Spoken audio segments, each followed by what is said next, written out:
Water company insists it's business as usual despite investors refusing to commit to a rescue plan. Customers' bills could go up by 40% as Thames Water grapples with a £15 billion debt and huge discharges of raw sewage into rivers and seas. Kat Hobbs and her organisation campaign against the private ownership of public services. What we need is for the government to use special administration powers that it already has to take Thames Water into public ownership. It could do that on the basis of insolvency. It could do that on the basis of performance, because Thames Water's performance is so bad. And we saw yesterday with the sewage data a doubling in the amount of sewage spills. 45 people have been killed in a bus crash in South Africa. It happened in the northern province of Limpopo. The country's transport minister says a vehicle went over a bridge and hit the ground, bursting into flames. Police have arrested a man after a siege in southeast London. Specialist officers spent more than 50 hours negotiating with someone alone inside the property with a gas canister in Catford. There have been significant fears he'd harm himself or others. A 26-year-old man was arrested this morning on suspicion of threatening to cause criminal damage with intent to endanger life. A crypto entrepreneur has been jailed for 25 years for what's being described as one of America's biggest frauds. Sam Bankman-Fried, who founded FTX, stole £8 billion from customers when the exchange collapsed in 2022. New York Times technology reporter David Yaff-Bellany says it's the ultimate fall from grace. One day he was hobnobbing with celebrities and raising billions of dollars in funding, and the next he was getting arrested at his penthouse in the Bahamas. And now here we are, and he's facing 25 years in prison. 4 Tory MPs and a billionaire donor have been honoured by Rishi Sunak. Philip Davies, who's married to Esther McVeigh, has been knighted, along with Farming Minister Mark Spencer and donor and senior treasurer Mohammed Mansour. Former Sports Minister Tracy Crouch becomes a dame, as does Treasury Committee Chair Harriet Baldwin. DUP MP Gregor Campbell is made a CBE. In the city, the FTSE 100 has closed up 21 points at 79.63. The pound buys $1.26 and €1.17. LBC Weather. With Ripple Energy. Climate action you can be proud of. Blustery showers this evening, heavy in the south and west, but becoming drier with clear spells a bit later on with a low of 3 degrees. From Global's newsroom for LBC, I'm Daryl Jackson. This is LBC from Global, leading Britain's conversation with Iain Dale.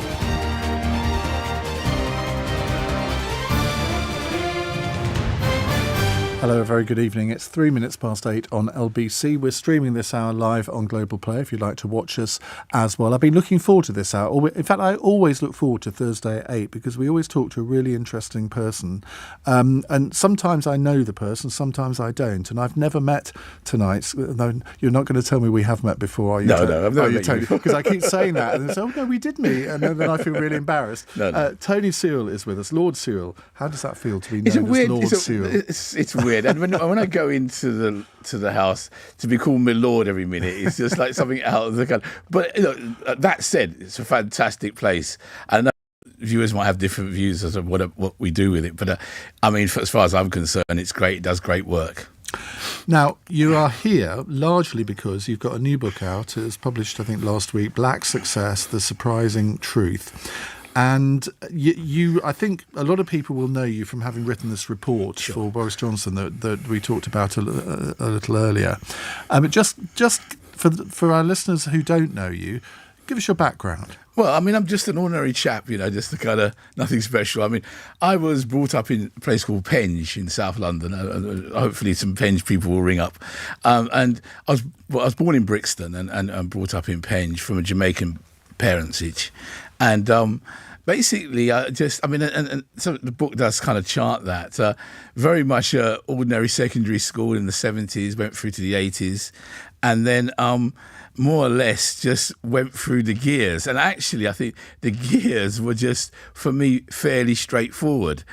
I'm going to tell you straight right now, and it's really interesting when, I suppose, people look at you now and they think, oh, Iain's got a black person in there in the studio. He's got some jeopardy. I have no jeopardies. Nothing. What do you mean by jeopardy? By jeopardy, I mean a story of hardship. My parents had difficulties, but I'm not coming here with some hard luck story. I don't have one. I don't have a story of somehow some system holding me back, or some kind of person or some white privilege, in a sense, holding me. I'm just did everything. And I think that is actually the story of the majority of people, through their lives, and that's one that I have. So, but obviously it's been a little bit more successful. I got a PhD on the way. I managed to get a CBE on the way, and also managed to get in the House of Lords. So it's not too bad for a poor boy from Penge. Well, indeed, and I think this is what's fascinating about the book, in that it's slightly counterintuitive, because a lot of the narrative that we hear nowadays from all sorts of different groups in society is that, well, society's against us, and that you use the word victimhood several times in the book, and I think and I don't want to put words into your mouth at all, but you seem to be saying that a lot of people from the Afro-Caribbean community do have a sense of victimhood. Now, careful, I'm going to be careful what I say here, because I don't want viewers to think that I hate that term, chip on shoulder or whatever. I hate those terms, and that's not implied in what I'm saying here. What I'm actually saying is that we've probably reached a point now, I think, where the notion that the world is stacked against you, which it probably was in 1981, yeah, but I don't think that's the case now. In fact, I think it's almost in some cases the reverse. I think that, especially in education, I think minorities are flying away from the rest of the other groups. So what I'm saying now is that, what is the biggest challenge? The actual biggest challenge is how to be free. Almost the toughest challenge you've got now is, what do I do with this freedom? What do I do with this open space? And I think for some of us, and for some activists as well, they don't want us to go down that route. They want us to stay in that space where it's all the society is against us. So the social constructivists, I'm sorry that they've had their day. What I'm all about is your own agency, your own self-affirmation. And that's what drove me, and in fact, my parents' generation, to do well in the society. And so, I mean, look, they had troubles. They had, it's not denying that racism existed, not denying that at all. But now the big issue is, can you take that freedom? But racism still exists. Of course it does. It still is a problem in society. Yeah, it is. No one is denying it. This is the problem you're going to have with this, is that people think when you talk about grasping and using your own agency and self-affirmation, that you're in some sort of denial. People always say, you're denying it, Tony, or you're in some fantasy land. Racism, some people, and it's really some of the stuff and some of the ideas have come from the US, the idea that black people are actually in some kind of well that they can't get out of. And I'm arguing strongly in the book, through my own experience and through things I've been involved in, that's not the case at all. I think of my mother in particular has been a great driver of success and self-affirmation. She was in a small factory in Penge, and she worked with 20 white guys in that factory. I felt sorry for the 20 white guys, believe me, because she was a force of nature, she controlled the whole of Penge, believe me, and there was no sense in her head of any notion of white privilege. She tore through everything, and it was that kind of sense of being positive. But just because she did, and just because you have, that doesn't mean to say that every other person can do that. I think that this is where the conversation always gets. You see, what happens here is people hear you say, "Oh, here's a person. He's telling his story here in this corner. What about everybody else? And what about the people who are in prison? And what about all my these role other..." to play devil's advocate. I know. but you're right. It comes up and it comes in people's heads. But actually, if you think about the generation now, particularly, and we've got the numbers to show it, particularly in education. If you're a black kid now in Britain, the numbers are saying you're flying high. Those were the numbers. That was not the numbers in 1981. It was a complete reverse. And specifically, if you're from an African community, the world is your oyster. That's relatively recent, though, isn't it? I'm sure I can remember doing a phone-in on sort of like, why do Asian kids do so much better than any other ethnic group in schools about 5 or 6 years ago. Yeah. And at that time, black kids weren't doing so well in schools. Well, it depends what you mean. We've got to, and this is what we did in the report, which people didn't like. We chopped up this word black or BAME or whatever you want to call it, and we said no. You've got to look at people's specific groups. So yes, I mean, if you did carve up the numbers, there's a shrinking group now. The group that I'm from, the Caribbean group, still does poorly. but the African group is doing so well in the same schools. Why the difference? Well, let me tell you a number that people don't like me to suggest, but it's there in the numbers. I mean, it's to do with, a lot of it's to do with family background, religion. But for example, I would give you one number in the Caribbean context. We're running numbers like 60, 70% of single parent households in that group, whereas the African group is running below 30. I mean, that's a massive difference in terms of outcomes, isn't it? And it's probably the reason why people want to explain. People love to go down the route, let's blame the white racist teacher in the classroom. But we can't run that anymore, because those children are showing us that there's a different way. So the factors, the drivers behind disparities, and that's the key, is different than the ones that are talking when you're talking about discrimination. And I think that's the thing you've got to make the distinction between. What drives disparities and what is really discrimination? We'll come on to more of the content in the report and the book in a second, but you got an absolute shellacking when that report came out, didn't you? I mean, just on a personal basis. But you know what? Yes and no, because I talk about Odysseus in my book. I mean, I didn't know. I'm not on social media, Ian. I looked. I'm not. So those people who came for me, I didn't hear them because the plugs were in my ears. I was busy watching Netflix, so I didn't hear any of it. My daughter heard some of it. So I'm sorry you didn't get me. So. And I think that's good, because those critics never read the book. They never read the report. No, and they're probably not going to read the book because they've pigeonholed you as somebody who you don't go along with the sort of slightly liberal orthodoxy. Yeah. And they don't like that. No. And they are people, I think, that always feel they have to be victims, and they live in their sort of ivory towers thinking they know what's best for particular communities, whereas actually you know best. Well, I don't want to say I know best. I'm just putting. Look. I'm running. For example, with the report, we just ran them with the numbers, and they didn't like it. And the majority of us who were on that report were Black and Asian, and we just ran with the numbers. And everybody was drunk on the elixir of George Floyd. Had just come out of COVID, and they were just out there, and they just didn't want to. We were just, as usual, running the American story in Britain. And not really looking at what the facts were on the ground for us. And what were the facts? The facts were that the life of a taxi driver from a Pakistani background in Bradford is a world away from an Indian doctor in Harrow. Yet we call them the same thing, Brown or BAME. And yet their worlds are different. And all we did in the report was say, look, we've got to look at this forensically. You've got to look at the outcomes. The reality was that what we found in the report was this distinction between, I think, as I said to you before, what was disparities, what drives the disparities. And what we found was it wasn't race. A lot of it that was driving disparities were other factors: family background, class, where you live. That geography thing was key to the other. So race played a part, but not the major part in a disparity. And then when it came to discrimination, you could argue, well, what is discrimination then? And you have to single that, and we did single out things that were race based, and we did, I suppose, call out structural racism, and we said it existed, and we had lots of recommendations for that. Ian, most of the people who criticised the report never got past page 1. Well, JH says, you're really a racist, Ian. I'd love you to justify that comment, because I'm about as far as for a racist as you can possibly get. Lynn says, Mr. Sewell's report has put black people back by 30 years by trivialising our very real experiences, but I'm sure he's very happy now with his CBE as a result. I got the CBE well before I even smelt the report. I got back in the 1990s. Did you get a lot of that?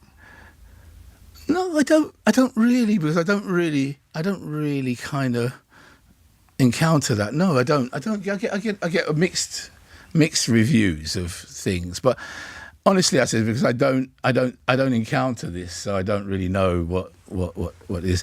And I'm all about success anyway.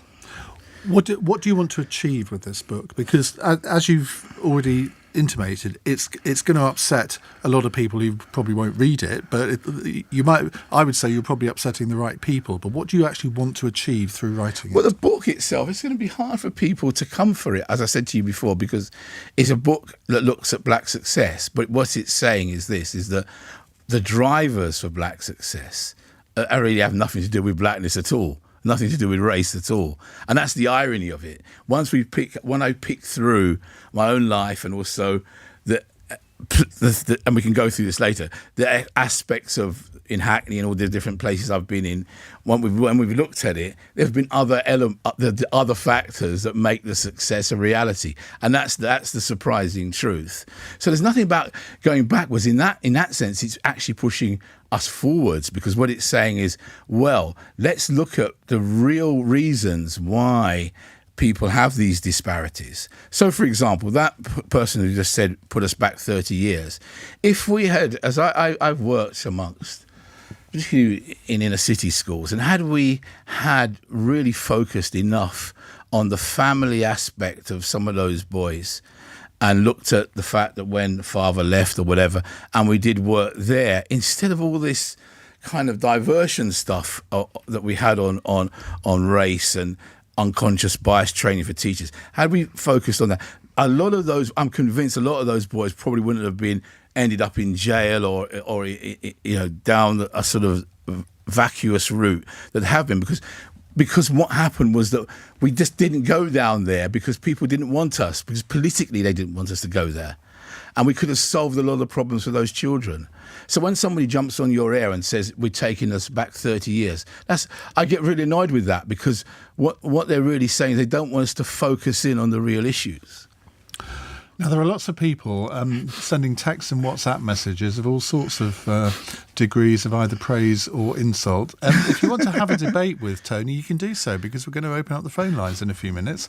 0345 6060 973 is the number to call. You're listening to LBC. I'm Iain Dale. It's 17 minutes past 8. LBC.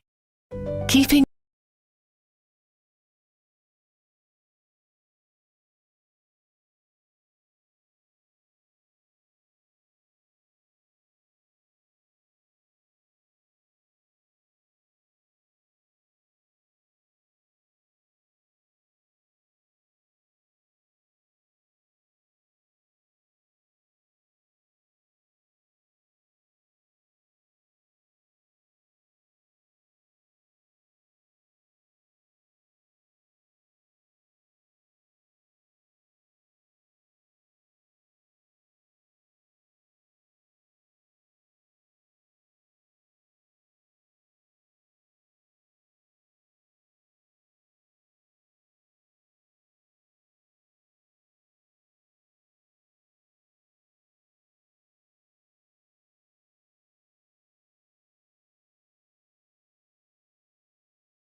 Yeah, we have with us Tony Sewell, Lord Sewell, in the studio. His book is called Black Success, The Surprising Truth. We'll talk about it a little bit more and then we'll take some calls. 0345 6060 973. When did you last experience racism? When I would say, I mean, if you're talking about like racism in the sense of somebody saying something to you, I can't remember. I can't remember 30 years ago, maybe. Really? I don't know. Nobody said anything to me since that time. You know, I mean, that's a hard one because I can't remember. I remember a couple of years ago, Simon Woolley, Lord Woolley, Sure, one of your colleagues in the House of Lords, he was sat in that chair and we were chatting away and he was telling me a story of how when he first went into the House of Lords, he was mistaken for the photocopying person just because of the colour of his skin. People assumed that he was going to do the photocopying rather than being a member of the House of Lords. Now, I don't know whether you call that over racism or what, but you've never experienced anything like that in the House of Lords? No, never. Good. Well, I'm glad to hear it. I mean, very welcoming. In fact, to be honest, when I go in there, I'm overwhelmed by, sometimes I have to hide. They always want to... They don't want to talk to me too much, and I'm having to run from them sometimes. The complete opposite, you know. So I enjoy every minute of going in there. I've never experienced one piece of negativity in there at all. You start the book off by talking about education. Sure. And in a sense, that's at the root of everything, isn't it? Because if you don't have a good education, doesn't matter what the colour of your skin is, you're probably not going to get on in the world as well as you would have done had you had a good education. You see, a lot of people, and your callers don't know me a little bit. And they think they know me or they've heard things about me. I've done probably, I would say, one of the leading people, I think, in Britain at the moment have kind of helped, in real terms, black young people navigate through that education system and do very well. Just in terms of my own work, you know. I don't talk about that, but so you hear a lot of people who come and do a lot of chat, you know, and they're very good armchair critics, but have they done anything? Have they really changed the life, you know, of those children, of those young people? Not only here, but also in Jamaica as well. So, my track record was pretty good, you know, I'd say, you know, and I think that, and that's, I'll just say that modestly. I mean, I'd say thousands of children have come through some of the activities that I've done through my charity Generating Genius, and also particularly in the supportive work I did in Hackney. And give me an example of somebody that you know that without the intervention, if that's the right word, from you or your charity, their lives would have turned out very differently. You mean just a person or a particular person? I can think of one person in particular. He probably won't mind me saying he's actually on our board now. I mean, he was in a school going nowhere and completely failing, but he was brilliant at maths and brilliant at science. And we had a program called Generating Genius, which I wanted to flip the narrative. I'm always trying to disrupt things, and so I thought the best way to deal with the issue particularly in the 90s and late 80s around black boys was to actually look at them as who they were, which were geniuses. That's my first positive look at them. You know, you're not just something that, you know, is going to get excluded. And so what I did is I'm going to challenge you now, right? So, okay, we're going to get you to the top universities, but we're going to start when you're age 12, and we're going to put you on a program, and we're going to be with you for the next 8-9 years. We're going to stay with you. I'm going to take you from that through different activities, through mentorship, through all the different kinds of positive, I think, surrounding them with all these positive opportunities particularly around science. And he flew off from that nowhere school to Bristol University, got a fantastic degree there, and now is a high-flying science teacher, you know.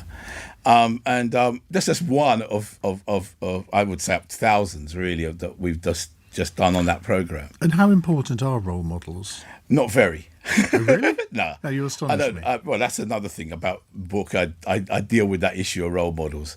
I actually think that some of the stereotypes that we have around how you achieve is interesting. Role models are interesting if they are there consistently and all the time. So I was there for those kids for nearly 12 years of their lives. I mean, some these alleged role models pop up and go away. They're not really significant. So I think you've got to be somebody who is consistent and always there. And that actually happens in the family. That's your teacher. That's somebody who's going to be there all the time. I think those kind of people are important. But look, I actually believe it's more teaching young people how to use their own agency to help themselves. I really believe that is the key to this. And that's what we did with Generating Genius. We taught them how to navigate the world themselves. And one of the things that you've got to navigate is this negative force. It's not really coming from the wider society. It's something coming from our own community that says, because you're black, you can't do. And that's really the big force that I think we kind of tried to sort of go round or kind of take our children away from, and we taught them how to sort of deal with that rather than rolling in lots of role models from all different places. Yes, role models are important, but they're not the key. Leon says, ask Tony why in Jamaica is education valued, but those children of Afro-Caribbean descent struggle in the UK. Well, we've kind of touched on that already, but you would contest that. I would say that the problem he's got to look at is I'm actually tomorrow, I'm on my way to Jamaica tomorrow anyway. I live half of my life in Jamaica now. I spend 50% of my life there. Why? Because I like it. I like the sun. That's a great answer. I live actually above where Ian Fleming wrote his novels. Oh, really? Yeah, I live just up the top of Goldeneye. I've got probably a better view than he has now. Oh, maybe you should write a novel. Well, I wrote that book from that viewpoint. I know why he went there because it's so inspirational. But the answer to this question is Jamaica has some horrendous schools that are not doing well. So it kind of is a difficult thing to compare Jamaica to Britain. It has a core of great schools, about 10 great schools that produce some students, and then the core of the society, I would say at the moment, have got real problems in terms of achievement. And there's a complex reasons for that. But some of it's to do with family, some of it's to do with the way in which they educate the children, some of it's to do with language. And so these are all interesting things. So comparing Britain to Jamaica is really not really on. It's a hard thing to do. What does this word success mean to you? Because to somebody saying here, well, he clearly thinks success is just about money. Well, I don't think you've actually implied. No, exactly. I don't think you've implied that at all. Where are people getting that? Well, you know what people are like, Tony. Just define that word for me. Success, I think, for me, is doing the thing that is achieving your dreams, really, your achievement. In a sense, it's really that sense of fulfilling what you desire to be in terms of your way forward in the society. It's a very positive thing, and it can be anything. It can be that you end up with not much money, but you have a very fulfilling existence. It could mean that you have loads of money. It doesn't really have to be in those terms, but yes, it does mean that what you are doing is you're driving yourself to that end, and you're saying that, look, I can be anything I want to be in this society. Yes, I can be the Prime Minister from an Indian background. Oh, we have one. Yeah. I can get into the House of Lords as a black person. Oh, yeah, I'm there. I didn't think I was going to be there when I was 12. I didn't even heard of the House of Lords, So it is just fulfilling those dreams. And one of the problems I think that we're having with the conversation is that I said this in the book, that those young people who are now doing really well in science from that black background, all right, I think, did not take on this a negative sense that the social constructivists say, that in fact the society is constraining you, that there's a race barrier in front of you and you can't break through. I'm saying that that's the opposite. I think that that we've reached a point in Britain where that affirmation, that drive, means that you can do anything you want. Somebody says here, wow, Lord Sewell would certainly annoy Liberals in the US. I love him. Annoys a lot of Liberals in this country too, I think, don't you? Let me just tell you one thing, it would surprise those sort of my antagonists. Look, I don't believe in this liberal kind of conservative thing at all. I just simply believe in the fact that what my mother told me when she asked, when she was kind of driving my thing, was that, look, she said, Tony, look, you're simply one thing, and what's that, Mum? You're a genius. That's what she. Now, if your mother keeps telling you every week that you're a genius, which my mum did. Yeah, mine did too. You see, it's interesting, you know. She'd always say to me when she listened to a programme, she'd say, how do you know all of this stuff? You know, and my mum used to say, she would actually beat me for stealing a sixpence from her purse. But you're a genius, Tony. You know, so I mean, we couldn't help ourselves. Me and my sister and my brother, we couldn't help ourselves. We just flew to university. That's the only thing we could do, you know.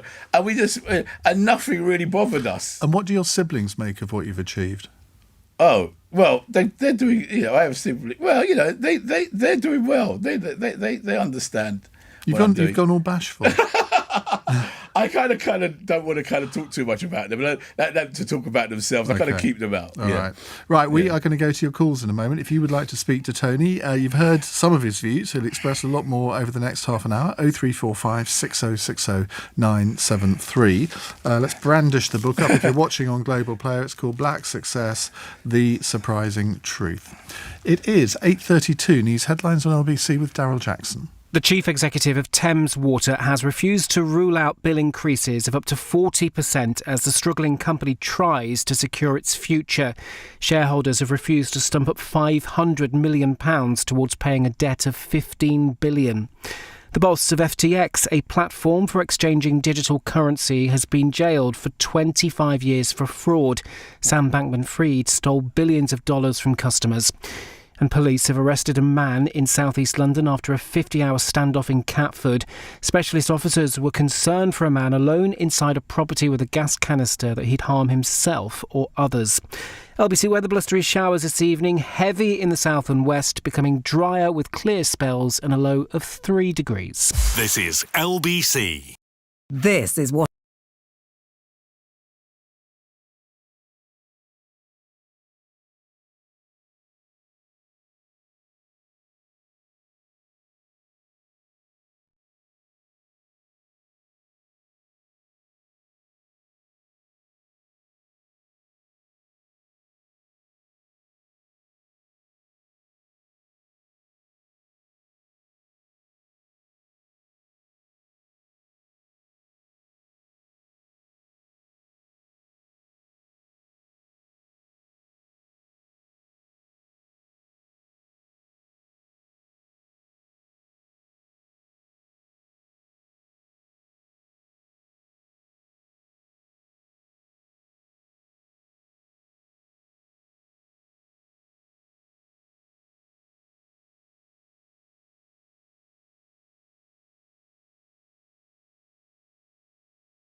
Success, The Surprising Truth. There's a new book by Tony Sewell.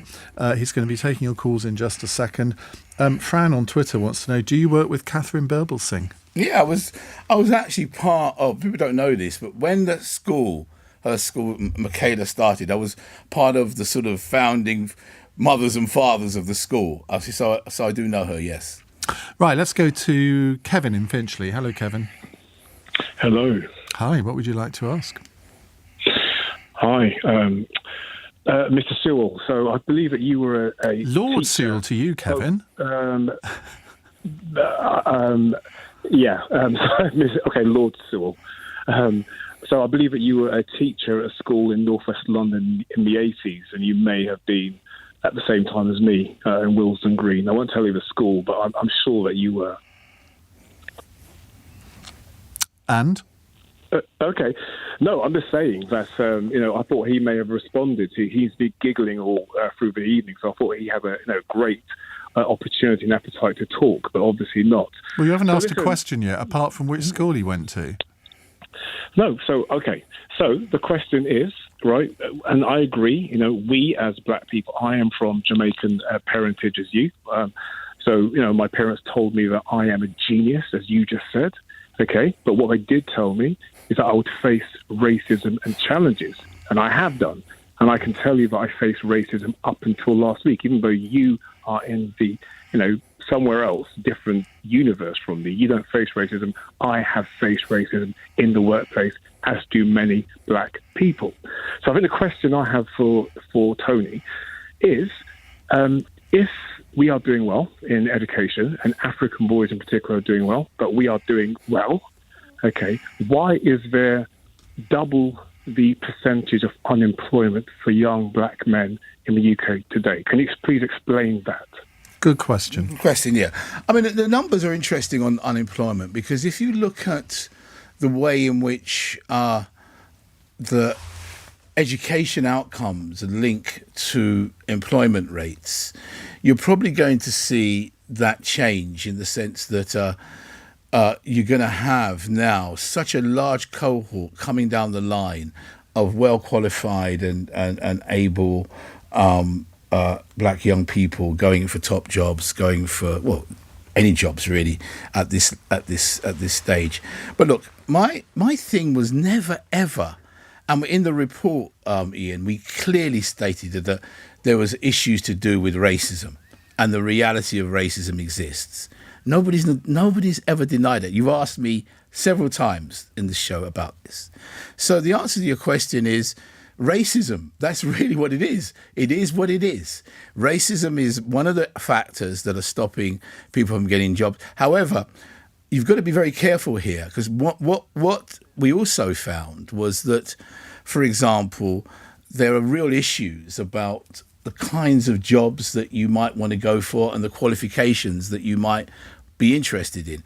I'll give you one example, which is quite interesting.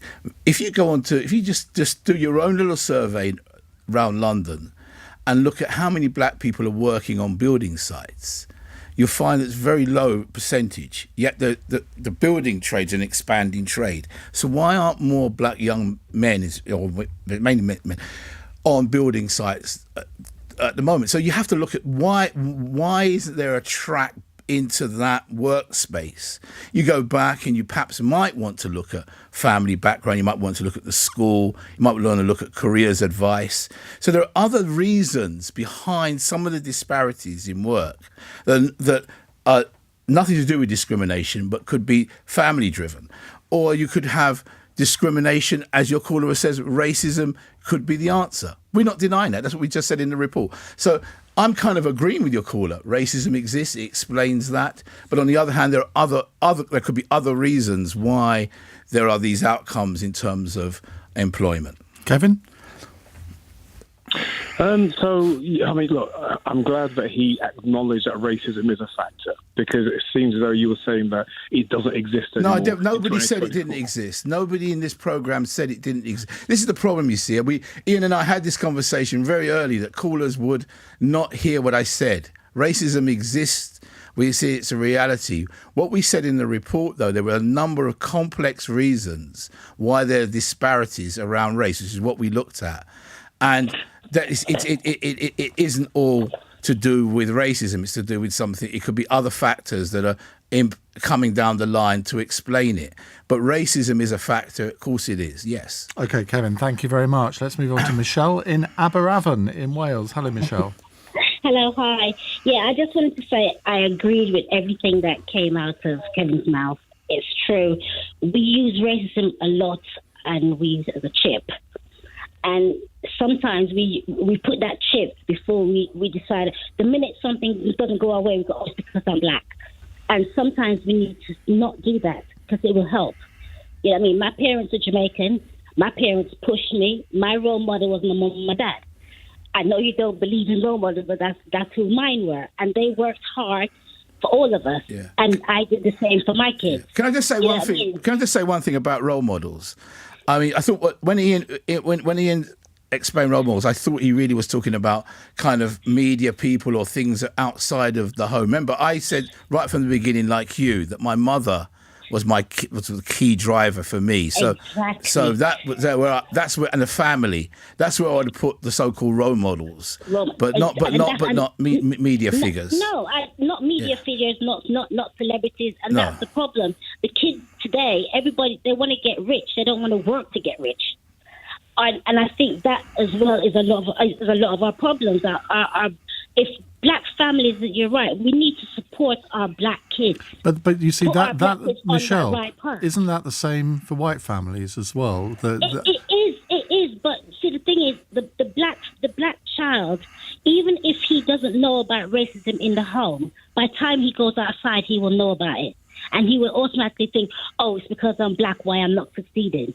He's not going to think he's not succeeding because he's not working hard enough. I think, apart from the word chip, which I don't like, I told you that already, Iain, but it's just a strange word. I agree with your caller. Absolutely. Everything she said is right. Michelle, thank you very much. Let's go to Joseph in Stamford Hill. Joseph, what would you like to say? Thank you very much, Iain and Tony Sewell. I am an African from East African Uganda. Now, I have been here for about 30 years or so. And every day we are having these conversations of moving forward.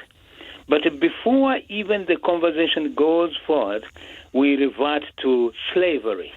So, Tony, you have done a lot, and probably maybe people might not understand you.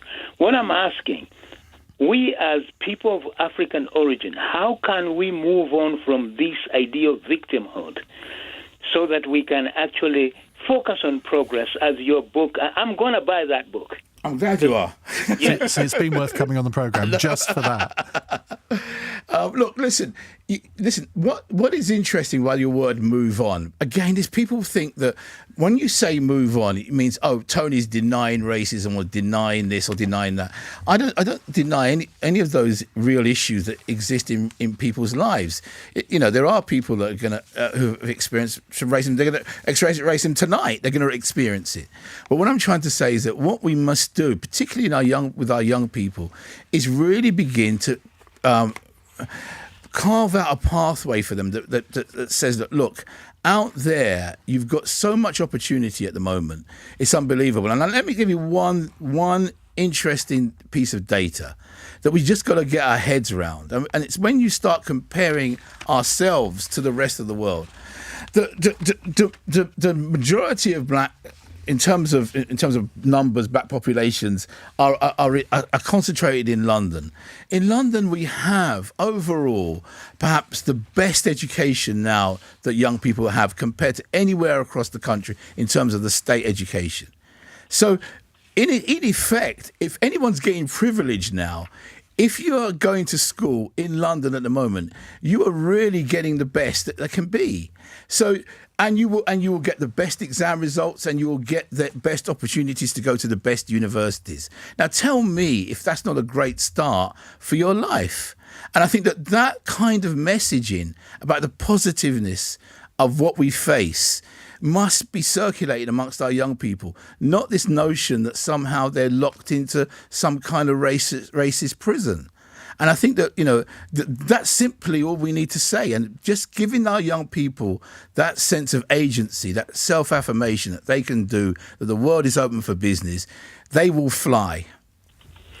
Fantastic. Thank you very much. And I think maybe I should add one thing. I am a content creator. I'm not plugging myself. I've been grappling with this idea of we have got a program called Reconnecting the Diaspora. But every time we are talking about racism, I find the resistance is in with ourselves. So really, racism does not bother me anymore because we as Africans, we are not even together. We use the word diaspora when it suits us. That's what I want to say. Thank you very much for taking my call, Ian. Been a pleasure. And I am very happy. Well, I'm glad. If you're happy, Joseph, I'm happy. If I've got a happy listener, then that makes me happy. Can I say something about happiness? Go on. It's an offence, I went to the talk the other day and I said, I'm the happiest person in the world at the moment. And it's an offence to be a happy black man. That's what it is, because you have to be miserable. You have to be talking about woe is me. You have to be Job in some corner. Why can't you just begin? And I know lots of other very happy black people as well, So what is it about our existence? We have these miserable people who are coming alongside us, telling us that we can't do. And what happens? We don't do. So you're sitting opposite a miserable West Ham supporter because even though we're high up in the league, we're still miserable because it could be better. That's the problem. It's 8:47. This is LBC.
talking about his book, Black Success, The Surprising Truth. A text from Abby in Surrey.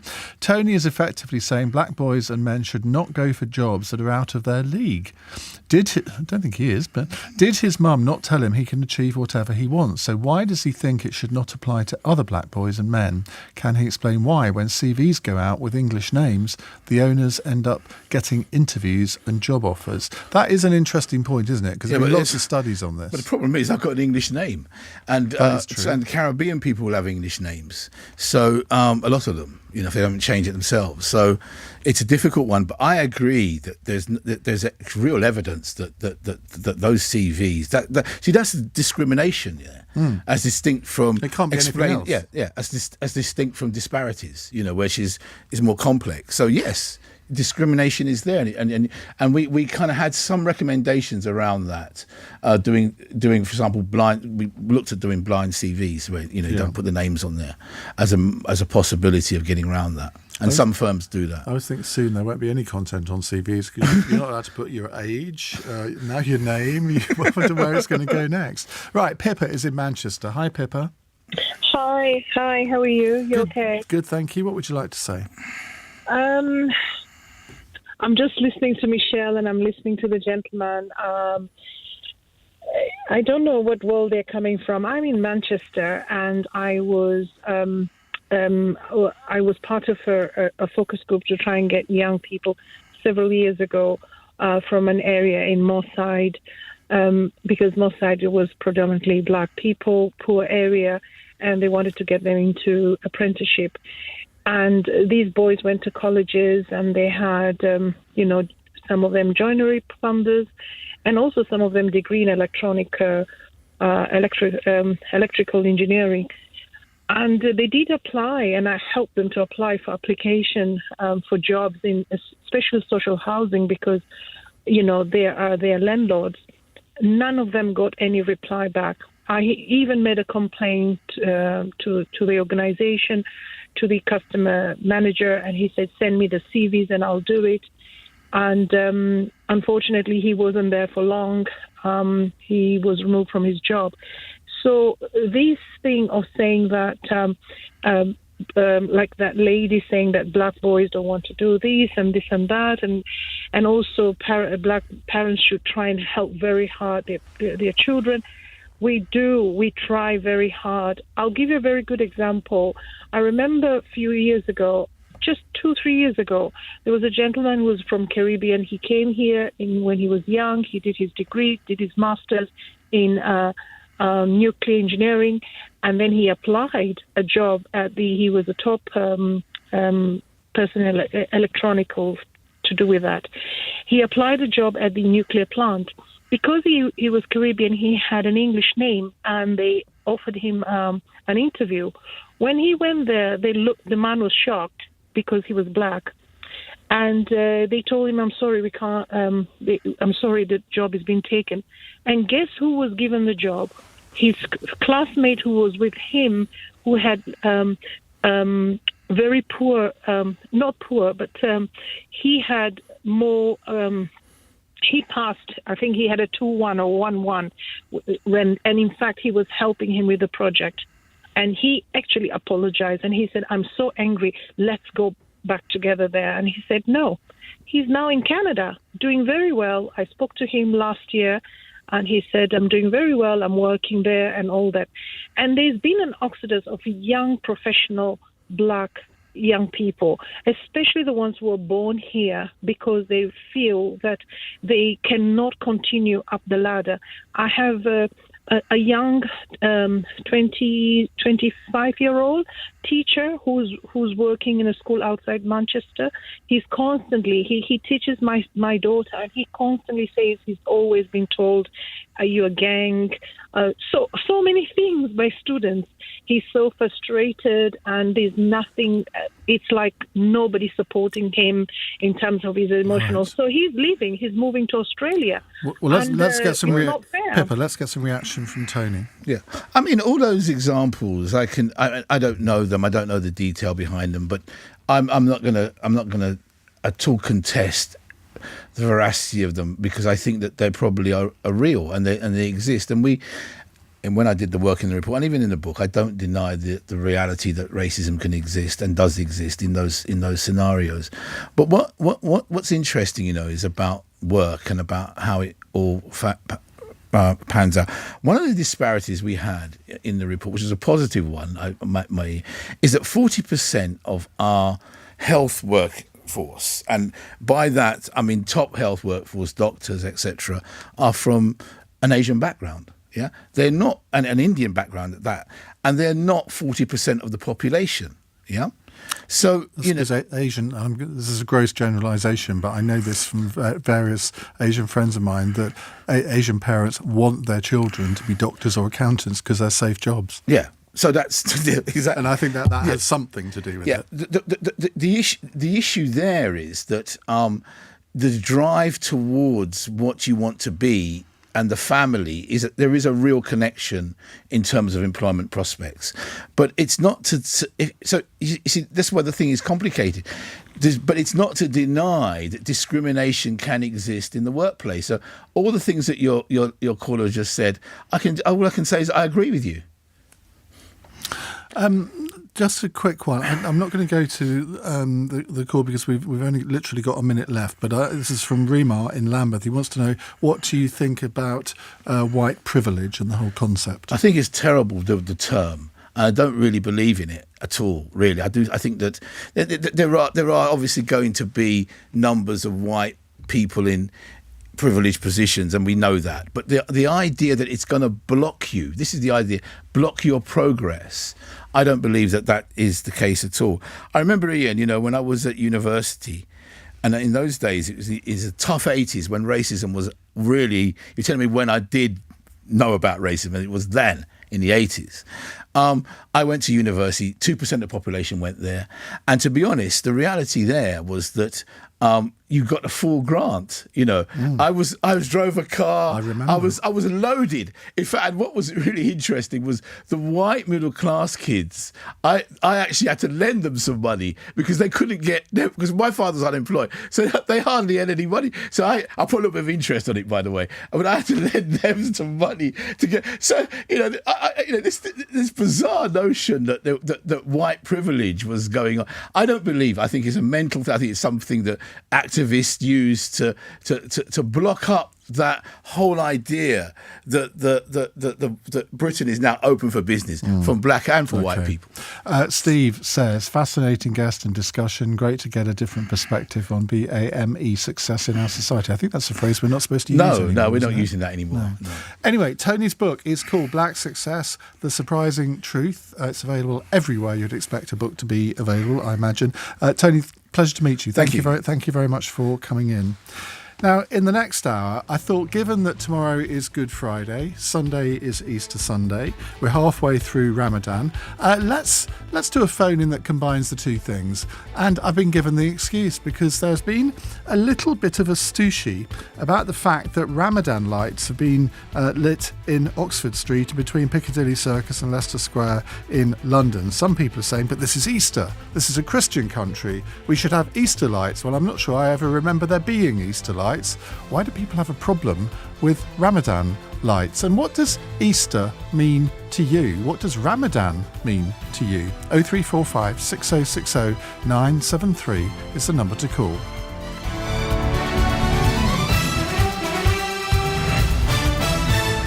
On your radio, on Global Player, and Play LBC. Leading Britain's conversation. This is LBC. Global's newsroom at 9 o'clock. The boss of Thames Water's not ruling out customer bills going up by 40%. The company, which serves around a quarter of the UK's population, is £15 billion in debt, and shareholders have refused to help pay it. It's accused the regulator Ofwat of making the firm uninvestable and warned it could face nationalisation. Labour's Wes Streeting has told LBC privatisation won't solve all the problems. Thames Water are taking the proverbial, not least given the big payout to shareholders just the other year. I mean, we're talking tens of millions of pounds, and now they're pleading poverty. I mean, give me a break. I think what we've got to be careful about is just assuming that if this was publicly owned, suddenly all the problems become easier. An 8-year-old is the sole survivor of a bus crash in South Africa which has killed 45 people. The country's transport minister says the driver lost control in Limpopo province before the vehicle went over a bridge. A crypto entrepreneur has been jailed for 25 years for what's being described as one of America's biggest frauds. Sam Bankman-Fried, who founded FTX, stole £8 billion from customers when the exchange collapsed in 2022. Well, LBC's US correspondent Will Denslow has more. In the space